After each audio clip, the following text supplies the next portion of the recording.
Society, in New York, May, 1853.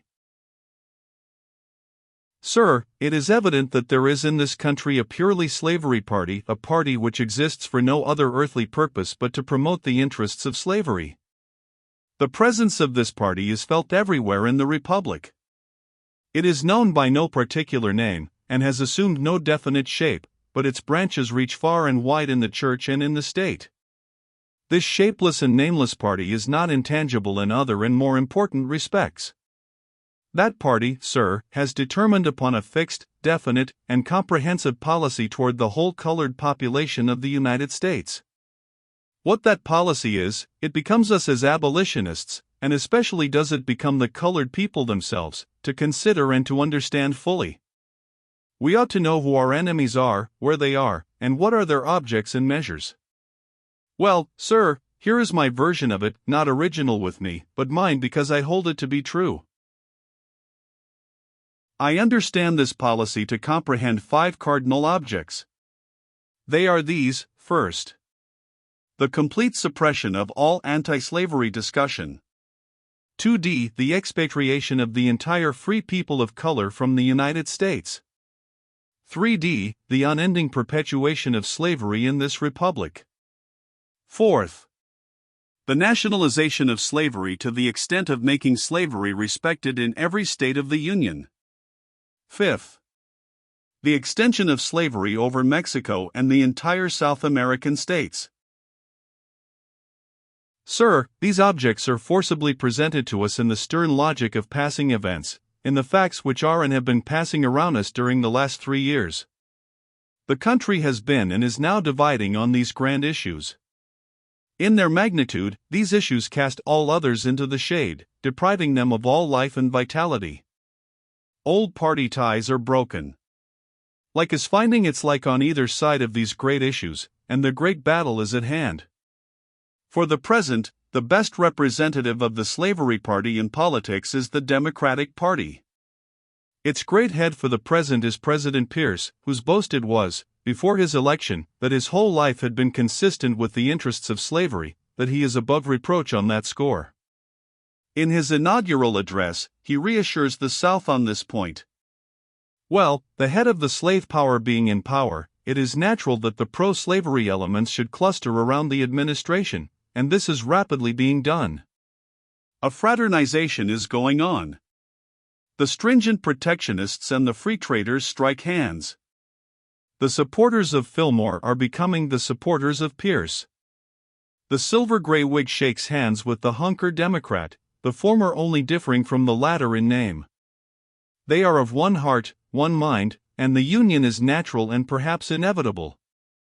Both hate Negroes, both hate progress, both hate the higher law, both hate William H. Seward, both hate the Free Democratic Party, and upon this hateful basis they are forming a union of hatred. Pilate and Herod are thus made friends.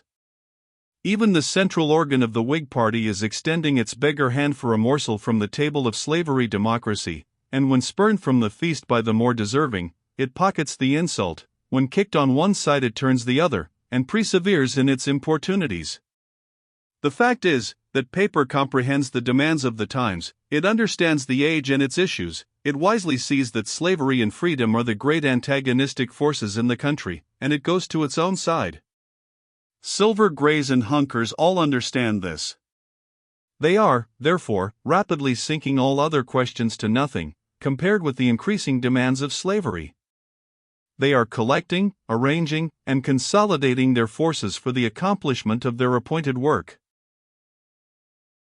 The keystone to the arch of this grand union of the slavery party of the United States is the Compromise of 1850. In that compromise we have all the objects of our slaveholding policy specified. It is, sir, favorable to this view of the designs of the slave power, that both the Whig and the Democratic Party bent lower, sunk deeper, and strained harder, in their conventions, preparatory to the late presidential election, to meet the demands of the slavery party than at any previous time in their history. Never did parties come before the Northern people with propositions of such undisguised contempt for the moral sentiment and the religious ideas of that people. They virtually asked them to unite in a war upon free speech, and upon conscience, and to drive the Almighty Presence from the councils of the nation. Resting their platforms upon the Fugitive Slave Bill, they boldly asked the people for political power to execute the horrible and hell-black provisions of that bill. The history of that election reveals, with great clearness, the extent to which slavery has shot its leprous distilment through the lifeblood of the nation. The party most thoroughly opposed to the cause of justice and humanity triumphed, while the party suspected of a leaning toward liberty was overwhelmingly defeated, some say annihilated. But here is a still more important fact, illustrating the designs of the slave power. It is a fact full of meaning, that no sooner did the Democratic Slavery Party come into power, than a system of legislation was presented to the legislatures of the northern states, designed to put the states in harmony with the fugitive slave law, and the malignant bearing of the national government toward the colored inhabitants of the country. This whole movement on the part of the states bears the evidence of having one origin, emanating from one head, and urged forward by one power. It was simultaneous, uniform, and general, and looked to one end. It was intended to put thorns under feet already bleeding, to crush a people already bowed down, to enslave a people already but half free. In a word, it was intended to discourage, dishearten, and drive the free colored people out of the country. In looking at the recent black law of Illinois, one is struck dumb with its enormity.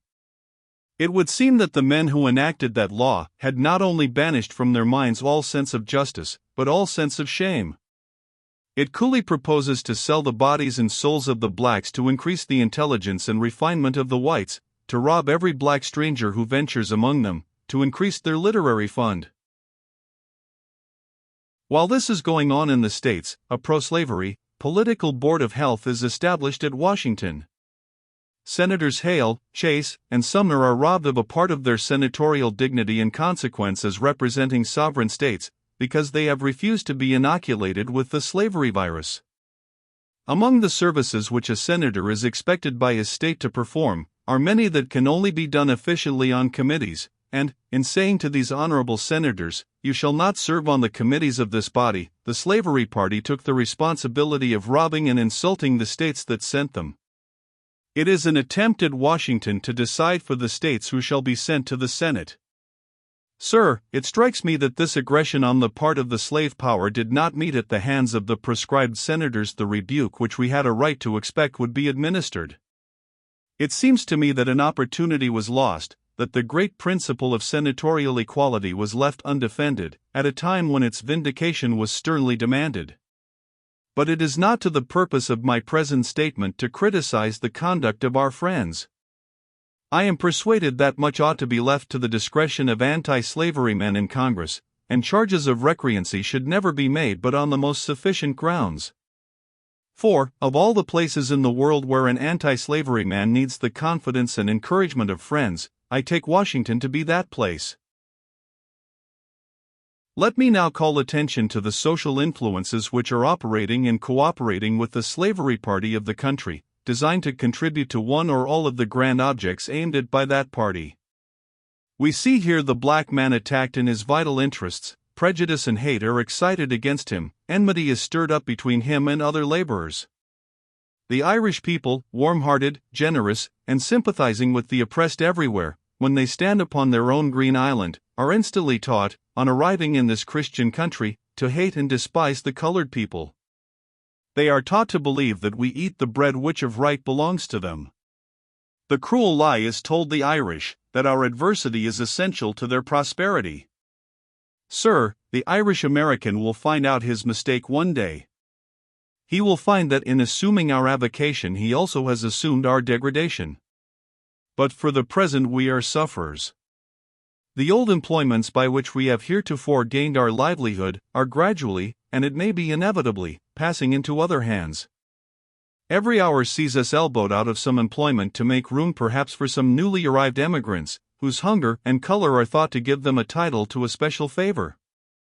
White men are becoming house servants, cooks, and stewards, common laborers, and flunkies to our gentry, and, for aught I see, they adjust themselves to their stations with all becoming obsequiousness.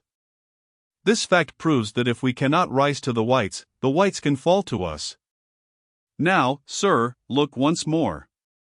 While the colored people are thus elbowed out of employment, while the enmity of immigrants is being excited against us, while state after state enacts laws against us, while we are hunted down, like wild game, and oppressed with a general feeling of insecurity, the American Colonization Society, that old offender against the best interests and slanderer of the colored people, awakens to new life, and vigorously presses its scheme upon the consideration of the people and the government. New papers are started, some for the North and some for the South, and each in its tone adapting itself to its latitude. Government, state and national, is called upon for appropriations to enable the society to send us out of the country by steam. They want steamers to carry letters and Negroes to Africa. Evidently, this society looks upon our extremity as its opportunity, and we may expect that it will use the occasion well. They do not deplore, but glory, in our misfortunes. But, sir, I must hasten. I have thus briefly given my view of one aspect of the present condition and future prospects of the colored people of the United States. And what I have said is far from encouraging to my afflicted people. I have seen the cloud gather upon the sable brows of some who hear me. I confess the case looks black enough. Sir, I am not a hopeful man. I think I am apt even to undercalculate the benefits of the future. Yet, sir, in this seemingly desperate case, I do not despair for my people. There is a bright side to almost every picture of this kind, and ours is no exception to the general rule. If the influences against us are strong, those for us are also strong. To the inquiry, will our enemies prevail in the execution of their designs? In my God and in my soul, I believe they will not. Let us look at the first object sought for by the slavery party of the country, viz., the suppression of anti-slavery discussion. They desire to suppress discussion on this subject, with a view to the peace of the slaveholder and the security of slavery. Now, sir, neither the principal nor the subordinate objects here declared can be at all gained by the slave power, and for this reason, it involves the proposition to padlock the lips of the whites, in order to secure the fetters on the limbs of the blacks. The right of speech, precious and priceless, cannot, will not, be surrendered to slavery. Its suppression is asked for, as I have said, to give peace and security to slaveholders. Sir, that thing cannot be done. God has interposed an insuperable obstacle to any such result. There can be no peace, saith my God, to the wicked. Suppose it were possible to put down this discussion, what would it avail the guilty slaveholder, pillowed as he is upon heaving bosoms of ruined souls? He could not have a peaceful spirit. If every anti-slavery tongue in the nation were silent, every anti-slavery organization dissolved, every anti-slavery press demolished, every anti-slavery periodical, paper, book, pamphlet, or what not, were searched out, gathered, deliberately burned to ashes, and their ashes given to the four winds of heaven, still the slaveholder could have no peace. In every pulsation of his heart, in every throb of his life, in every glance of his eye, in the breeze that soothes, and in the thunder that startles, would be waked up an accuser, whose cause is, thou art, verily, guilty concerning thy brother.